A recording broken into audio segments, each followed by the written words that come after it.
We're going to be checking out e-bikes and e-motorcycles and EVs on two wheels at the Electrify Expo.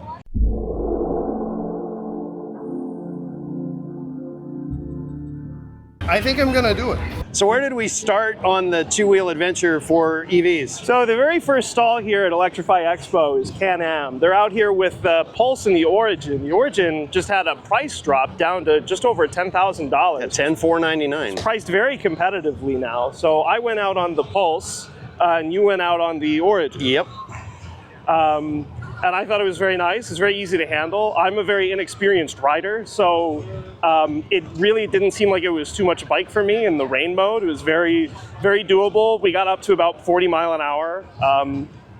Wasn't too heavy, wasn't too high. It was a very, very enjoyable, comfortable experience. How was your ride on the Origin? I was able to go out in a small group.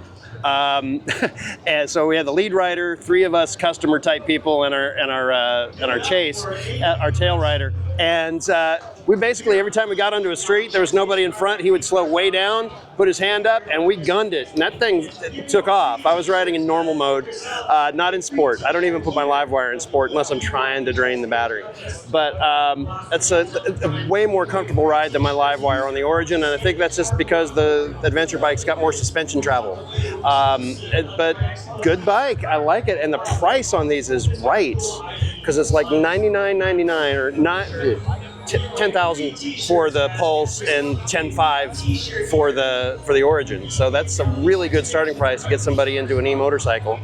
But let's take a look at some of the other e-bikes that they've got here. So not what we're looking for, but pretty cool anyway. This is the Pebble travel trailer. It has got dual motor towing assist system. So it's got its own motors, its own battery. You tow it behind an EV truck and not worry so much about range if you're going camping. I'm sure this thing's got a pretty hefty price tag though. But hey, there it is. Youch! Here comes another. That's a big damn jump, man. So that just happened. So John, you have an e-bike, or had an e-bike, or do you still have an e-bike? I had an e-bike, I got rid of it. In the selling it, the person I sold it to, who's a family member of my roommate, gave me their old e-bike, which was non-running when I received it. Is it running now? I have the parts for it. It will be eventually. It will be eventually. Yeah, so I have some experience with e-bikes. I put like 500 miles on my e-bike before I sold it. So that's look at the that's wrap on the Cybertruck. Sorry, yeah. No, that's this distracting. Is a distraction. That's like nice. Okay. Anyway, you were saying? Yeah, 500 miles doesn't sound a lot if you're coming from the world of like motor vehicles, but for a bicycle, you know, that's decent. That's like half a year or a year of riding, you know? So what kind of e-bikes are you looking for here? Oh gosh, I just want to see, I don't really know anything about the market, so I'm hoping to learn more about the market, see what's available in the US for e-cargo bikes. Just kind of want to find out what's going on. So what's the first thing that we're trying here? Well, I've just seen a stall that has like a proper like forward basket e-cargo bike, and I really want to try that out. I've never had the chance to ride anything like that before, so I'm going to chase some novel experiences today. All I know is that it's Riesse Muller, and it's like front bag type box beach type bike. And what was you were saying about the power unit? It's got the Bosch system in it. All right. That's all I know. What a strange experience. Once you get going, it's a totally normal, civilized bike. It's my first time riding a torque sensor pedal assist, so it's much smoother than what I'm used to. It feels great. So talk about this cargo box. You can sit in here. The way that it's configured right now, it looks like you could sit one, maybe two small children in here. And this is something that happens in places that have healthy bike ecosystems. Is like instead of driving your kids to school or wherever they need to go, you throw them in the front of your cargo bike.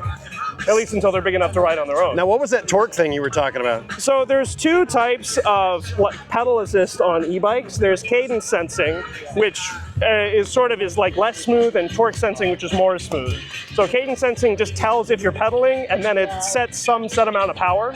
Whereas torque sensing, it will sense how much input you're giving it, and then give a proportional assist back to you. So the lady who runs the stand, she was telling me that on eco mode, it'll give you a 40% 40% assist. So if I were to put 100 watts of power into the pedals, it would give me 40 watts back. And on turbo, it has like a 400% assist. So then if I put that same 100 watts in, it would give me 400 watts back.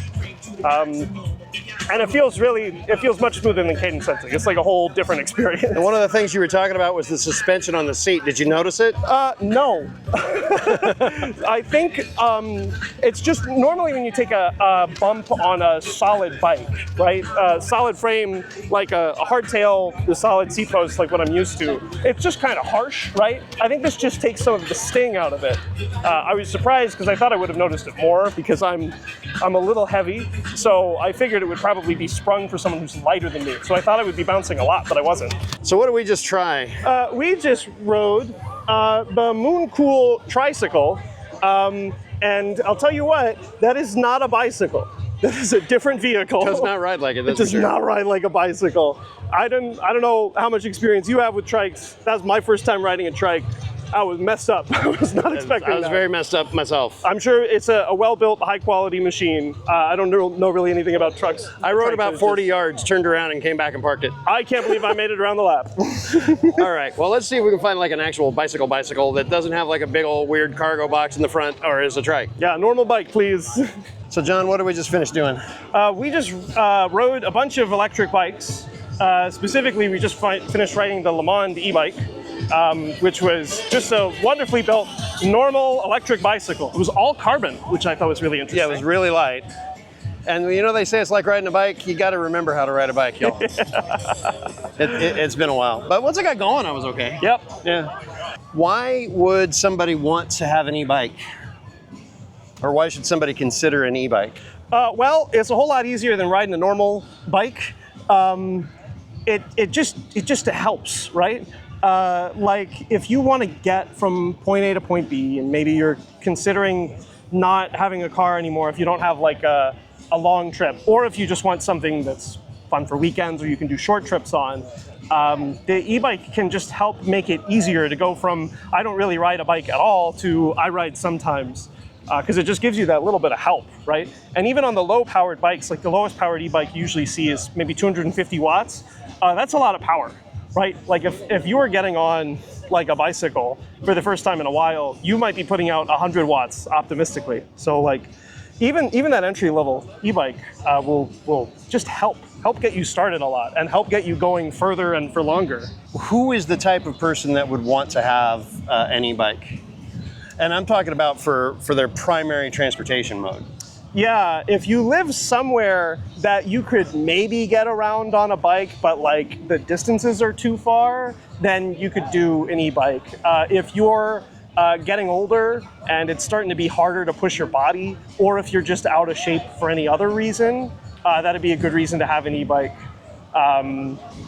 Yeah, honestly, I think that a lot of people could get a lot of use out of an e-bike, unless you live, in BFE.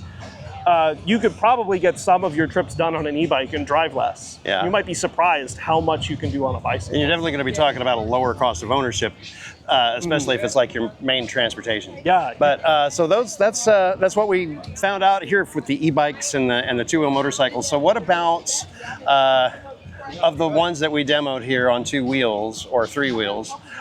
Which one was your favorite? I know which one was mine.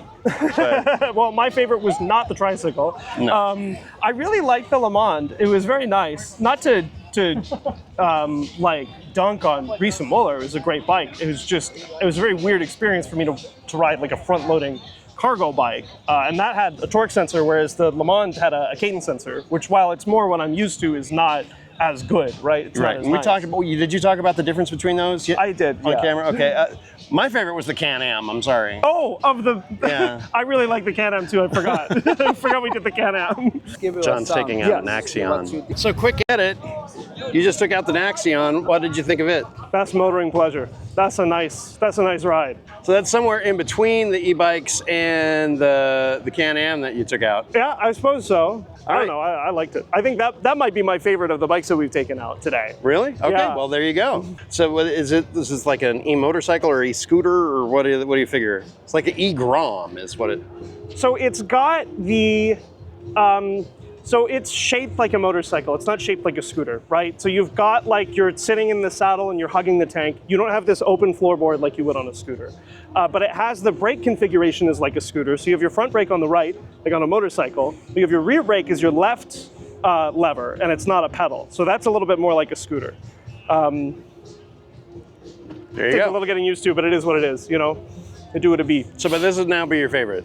I liked it. That was very nice. And it was very relaxing, right? Can-Am, very cool. Being on the road, kind of scary, but also kind of exhilarating. But this was just, what a wonderful balance. This bike is at my level right now. I think that's what I'm really sensing is it's just right. This is the bike that fits me at this point in time. There you go. Let's wrap it up here. What do you say? I say it could be wrapped up here. All right. Thanks for watching, y'all.